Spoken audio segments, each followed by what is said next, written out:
जय हिंद मेरे प्यारे दोस्तों। एक बार फिर स्वागत करता हूं आपके अपने YouTube चैनल अभय एजुकेशन गाइड में। दोस्तों आज की वीडियो में हम सीखने वाले हैं यंगसीएम और एचसीएफ। ठीक है दोस्तों, यानी यंगसीएम क्या होता है और एचसीएफ क्या होता है, आज की वीडियो में हम पूरी तरह से सीखेंगे। दोस्तों आप लोगों को पता होगा यंगसीएम और एचसीएफ के बारे में, ठीक ना। इसका पूरा नाम है, जैसे यंगसीएम होता है जिसको हम कहते हैं हिंदी में क्या कहते हैं, ngसा, शॉर्टकट में कहते हैं ना ngसा। तो ये होता है लोवेस्ट कॉमन वंगटिपंग। यंग से होता है लोवेस्ट, लोवेस्ट मीन्स होता है सबसे कम, ठीक ना।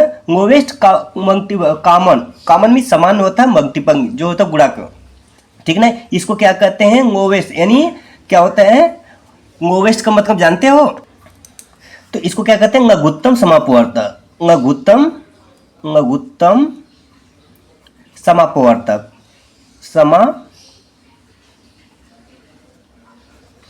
ठीक ना, जिसको हम शॉर्टकट में क्या कहते हैं ngsa लिखते हैं, ठीक ना। ngsa निकालना जानते हो ना, यही शॉर्टकट होता है। इसको अंग्रेजी में भी याद रखना जरूरी होता है, लोवेस्ट कॉमन वंगटिपंग। अब उसके बाद होता है एचसीएफ, एएफ होता है, एचसीएफ एफ होता है, ठीक ना। ये यहाँ पे एफ होता है। एचसीएफ का मतलब होता है, एच से होता है हाईएस्ट, हाईएस्ट में सबसे अधिक, कॉमन समान, और फैक्टर में होता है गुणा होता है, ठीक ना, फैक्टर। अब यहाँ पे देखिए हाईएस्ट, हाईएस्ट में सबसे अधिक, जिसको क्या कहते हैं महत्तम, महत्तम समापवर्त, महत्तम समापवर्त, इसको शॉर्टकट में क्या कहते हैं मस। अर्थात हमें क्या निकालना है, ngsa और मस, ठीक ना। अधिकतर विद्यार्थी जानते हैं कि ngsa और मस निकालना जानते हैं, लेकिन इसके बारे में नहीं जानते हैं कि इसका पूरा नाम क्या होता है, इसको क्या कहते हैं अंग्रेजी में, हिंदी में क्या कहते हैं। ये जानकारी होनी चाहिए, ठीक है दोस्तों। अब हम चलते हैं, इसी पे हम कुछ सवालों को हल करते हैं, और इस वीडियो में हम सीखेंगे ngsa को हम भाग विधि द्वारा और गुणनखंड विधि, दोनों विधि के द्वारा हम सिखाएंगे, ठीक है दोस्तों। हमारे वीडियो में लगातार बने रहेंगे, हम आपको बहुत ही सरल तरीके से बताऊंगा ताकि आपके दिमाग में सीधे घुस जाए, ठीक ना। घुस जाए का मतलब होता है आपके दिमाग में सेट हो जाए, ठीक है दोस्तों। चलिए हम कुछ सवालों को हल करके बताएंगे ताकि आपको अच्छी तरह से समझ में आ जाए। अब देखिए दोस्तों, यहाँ पे क्या हुआ 12, 18, 24। अब इसका क्या निकालना है, हमें ngsa निकालना है। इन सभी का क्या निकालना है, ngsa निकालना है। तो ngsa निकालने के लिए सबसे पहले इसका गुणनखंड करेंगे। तो क्या करोगे, इसको निकालने के लिए इसका गुणनखंड करो। गुणनखंड विधि तो आता है ना, अगर नहीं आता तो हमारे वीडियो में आप जाके देख सकते हो। तो इन सबका सबसे पहले सबसे छोटी संख्या क्या है, सबसे छोटी संख्या से ही काटो। तो 2 से कटेगा तो कितना होगा, यहाँ पे कितना हो गया, यहाँ पे 6 हो गया, यहाँ पे 2 9 18 हो गया, ये क्या 12 हो गया, ठीक ना। अब फिर 2 से काटो, 2 3 6 हो गया। इन जो नहीं कट रहा उसे उतार दो, इन 9 नहीं कटेगा तो ये 9 उतार दो, यहाँ पे 2 छक्के 12 हो गया। अब फिर कितने 2 से ही कटेगा, क्योंकि अंत में 6 कट रहा है, ये दोनों नहीं कट रहा है, तो जो नहीं कटता उसे नीचे उतार दो। यहाँ पे 3 हो गया, यहाँ पे 9 हो गया, यहाँ पे कितना 2 3 6 हो गया। अब कितने से कटेगा, 3 से कटेगा, 3 एकम 3, 3 त्रिके 9, 3 एकम 3। अब देखो 3, अब कितना, ये तब तक करते जाए जब तक नीचे 1 1 ना आ जाए। अब फिर 3 से कटेगा 1 1 1, ठीक है दोस्तों। अब इतना आ गया। अब इसे क्या करोगे, आपस में गुणा कर दो, हमारा क्या निकल जाएगा, यंगसीएम निकल जाएगा। तो यहाँ पे क्या ngsa निकलेंगे, ngsa बराबर होता है, जिसको कहते हैं यंगसीएम, यंगसीएम बराबर कितना होगा, 2 गुणे 2 गुणे 2, 2 गुणे 2 गुणे 2 गुणे 3 गुणे 3, कितना हो गया 2 दूनी 4 दूनी 8 तरीके 24 में 3 का गुणा कर दो। तो 24 में 3 का गुणा करेंगे तो कितना आएगा, 3 चौके 12 के 2, 1 3 दूनी 6 1 7, कितना आ गया 72 आ गया। अब दोस्तों क्या हो गया, 72 आ गया, 72 72 आ गया हमारा, क्या हो ये क्या हो गया हमारा ngsa आ गया। अब दोस्तों ngsa, ये जो ngsa आया है ना 72 ना, इन तीनों अंक से कटनी चाहिए। 72 कट जाएगा ना तीनों से, 12 से 72, ये सब कट जाएगा कि नहीं कट जाएगा। सबसे अच्छी उपाय है दोस्तों, ये देखो ये 3 जो ngsa आता है ना, ये तो तीनों से कट जाना चाहिए। तो 12 में 72 का तो पारा पड़ो कितना है, 72 कट जाए, 12 छक 72, 6 बार में गया, 18 चौक को 72, ये भी कट गया, 24 3 72। तो इसका मतलब हमारा क्या हो गया, यंग स हो गया। ठीक है दोस्तों, यहाँ तक समझ में आ गया, कोई परेशानी नहीं हुई। अब दोस्तों बात आती है मस की, मस। ठीक है दोस्तों, मस क्या होता है, महत्तम समापवर्तक, यानी वो क्या होता है, मस का मतलब क्या होता है, महत्तम समापवर्तक, समापवर्त। ठीक नहीं कहता है। अब इसी पे दिखाते हैं, इसी को निकालना है, मौसा इसका भी निकालना है। तो 12 18 24 का मौसा निकालना है, ठीक ना, 12 18 24, ठीक ना। अब मौसा निकालने के लिए 12 18 और 24, इसका 2 विधि बताता हूँ। सबसे पहले देखिए, ध्यान से देखिए, ये इसका करने के लिए सबसे पहले दोस्तों भाग विद्वार करते हैं। अब मौसा निकालने के लिए सबसे क्या करते हैं, सबसे छोटी संख्या लेते हैं, सबसे छोटी, सॉरी दोस्तों, यानी सबसे बड़ी संख्या लेते हैं। वो संख्या लेते हैं जो तीनों से कट जाए। अब 12 भी कट जाए, 18 भी, 24 भी, तीनों से कट जाए कोई भी संख्या लो। अगर हम 2 लेते हैं, 2 से क्या कहते हैं, बड़ी संख्या 2, समझो कि 2 लेते हैं, 2 से ए कट जाएगा, ए भी कट जाए, ए भी कट जाएगा, कट गया। उसके बाद क्या करते हैं, समझो कि 3 से लेते हैं, तो 3 से भी तो कट रहा है, 3 चौको 12, 3 6 18, 3 8 24, 3 से भी कट गया। उसके बाद 4 से कटता है, 4 से लेते हैं, 4 3 12, बाकी 18 तो नहीं कटेगा, ये दोनों कट जाएगा। फिर क्या करते हैं, 5 ले लो, 5 से एक भी नहीं कटेगा। फिर 6 ले लो, 6 से क्या होता है, 6 12 36 18 24, 6 भी कट गया। 7 से कटेगा, 7 से भी नहीं कटेगा। 8 से कटेगा, 8 से 24 कटेगा और बाकी कोई नहीं कटेगा। उसके बाद 9 से 10 से नहीं कटेगा, 12 से एक कटेगा, एक कटेगा, 18 नहीं कटेगा। इसका मतलब सबसे बड़ी संख्या क्या हो गई, 6 हो गई। 6 6 दूनी 12, 6 3 18, 6 चौको 24। अब दोस्तों यहाँ पे देखिए, कोई से कट रहा है, एक के सिवा किसी से नहीं कटेगा, तो सबसे बड़ी संख्या क्या होगी, 6।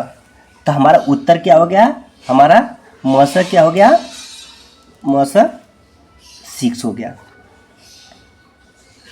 ठीक है दोस्तों, मौसा हमारा क्या हो गया, 6 हो गया। अब इसी को गुणनखंड विधि द्वारा देख लो। यहाँ पर देखिए, सबसे पहले मौसा निकालने के लिए 12 18 24 का दूसरी विधि बता रहा हूँ। तो 12 का करोगे, नेक्स्ट पेज देख लेते हैं।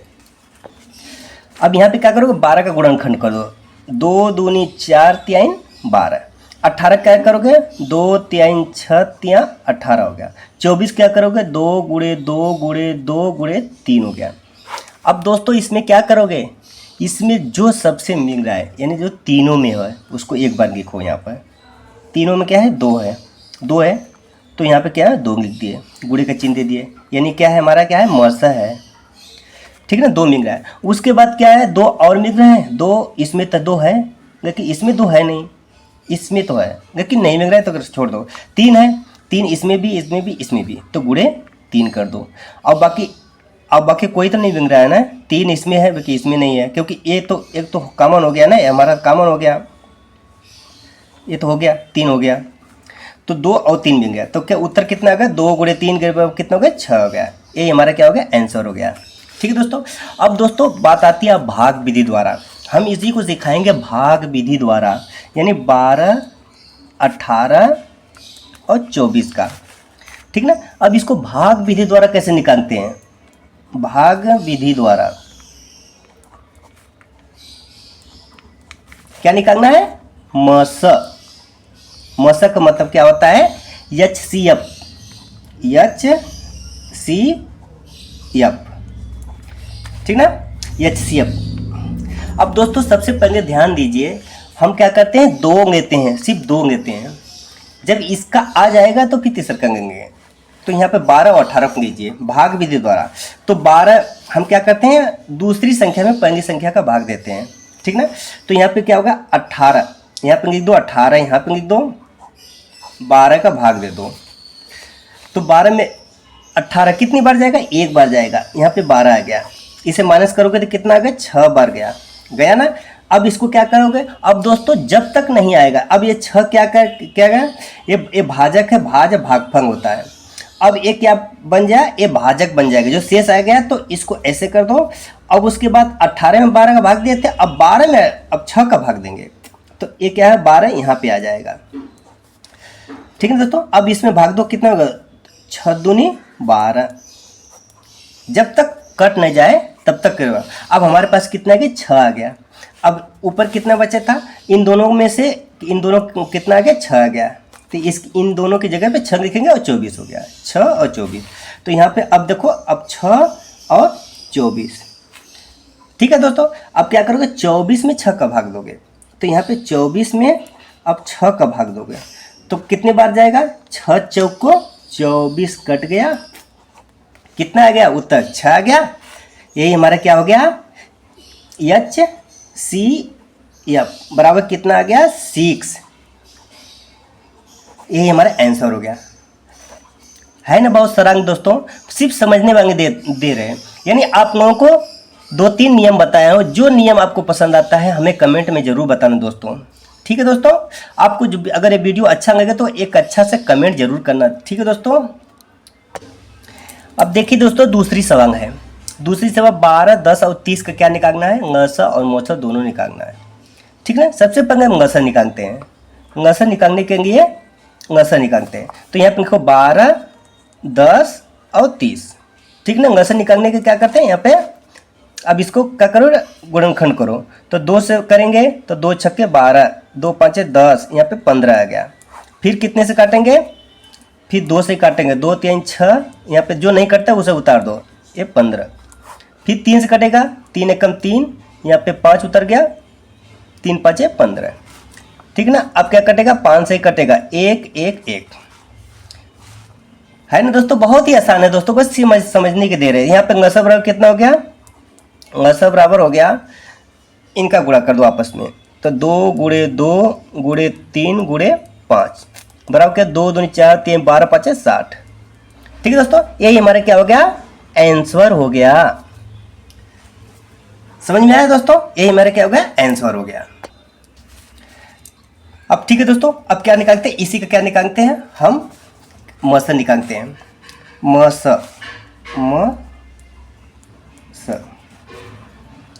HCF, तो 12, 10 और 30 का मौसा निकालते हैं। भाग विधि द्वारा निकालेंगे दोस्तों। अब देखिए पहले 2 अंक लेते हैं, 2 अंक लेते हैं, जो बड़ी वाली संख्या है उसमें भाग दे दो। बड़ी वाली संख्या अंक को इधर से उधर कर दो, तो क्या करें 12 में 10 का भाग देते हैं, तो 10 एकम 10 हो गया, तो यहाँ पे 2 बचा। अब क्या करोगे 2 बचा तो ये क्या हो गया भाजक बन जाता। अब 10 को इधर कर देंगे, 2 5 10 हो गया। इसका कितना आ गया 2 आ गया। अब 2 हमारे पास कितना बचा 30 बचा। अब 2 और 30 बचा। अब क्या करोगे 2, अब 30 में 2 का भाग दे दो। अब दूसरे के बारे में क्या होगा 30 में 2 का भाग दे दो, तो 2 एकम 2 बार गया, यहाँ पे 1 बचा, यहाँ पे 0 बचा, 2 5 10, कितना बचा, यानी 2 से 30 में पूरा कट गया। तो इसका क्या मतलब क्या हो गया, मसा बराबर कितना हो गया, मसा बराबर 2। ये हमारा क्या हो गया आंसर हो गया। ठीक है दोस्तों, इसको गुणनखंड विधि द्वारा दोनों देख लेना, गुणनखंड विधि द्वारा भी देख लेना। जैसे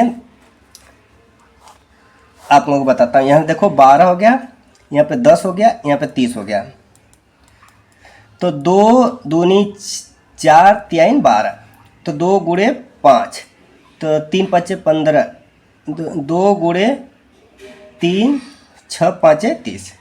ठीक है ना। अब इसका मसा निकालने के लिए क्या करेंगे, जो सब में है, जो सब में कॉमन है वही हमारा क्या होगा मसा होगा। 2 तो सब में है, और बाकी एक इसमें 2 है, इसमें नहीं है, 3 इसमें है, इसमें है, इसमें नहीं है। इसका मतलब मसा बराबर कितना होगा 2 आ गया। गुणनखंड विधि द्वारा भी आ गया दोस्तों, है ना दोस्तों। समझ में आया, आशा करते हैं दोस्तों यहाँ तक समझ में आ गया। अगर वीडियो अच्छे लगे तो प्लीज़ हमारे चैनल को सब्सक्राइब करके बेल आइकन दबाना ना भूलें, ताकि ऐसे ही लेटेस्ट वीडियो देखने के लिए हमारे चैनल पे लगातार बनेंगे। थैंक यू दोस्तों, फिर मिलेंगे नेक्स्ट वीडियो में, तब तक के दोस्तों जय हिंद।